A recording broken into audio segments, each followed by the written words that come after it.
Hello mga bossing, mga sir. Good morning and everyone. Luzon, Visayas at Mindanao.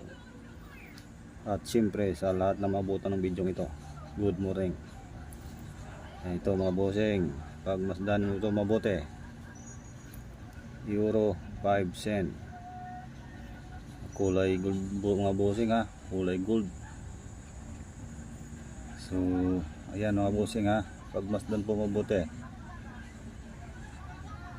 Baka isa ito sa iyong pinaghahanap. So ayan mga bossing, mga sir, tingnan mabuti.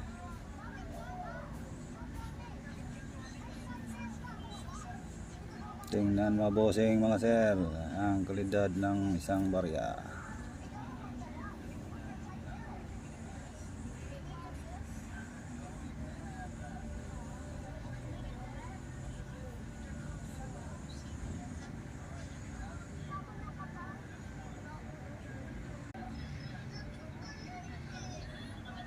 Ito mga bossing ang sa likod, no.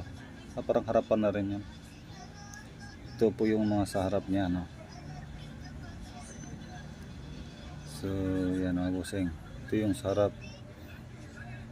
Magkabaliktad siya, no. Magkabaliktad yung harap. So yung pizza, yung year niya na 2014, nabaliktad din. Yan mga bossing. So yan, pagmasdan po ito mga bossing, mga sir. Isa ba itong rare coin o paano ba? Kasi ako hindi eksperto sa mga coin. Ganito ang nangyayari bossing sa barya na ito. Itong 2014 ay kabaliktad. Baliktad yung year niya.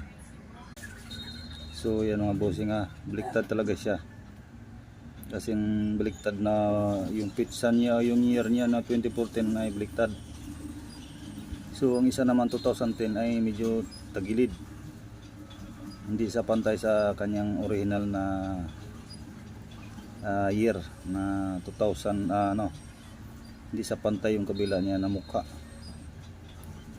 So yan mga bossing, at saka yung 2014 dapat dito yung ano niya, dapat yung 2014 yung year niya dito, dapat dito siya, kaso dito siya nabaliktad siya. Ang ito naman, ang mukha nito sa ano, dito naman siya, ang mukha, ang sintro sa likod niya dito siya. So hindi siya nakaparehas, baliktad yung rotated siya mga boss.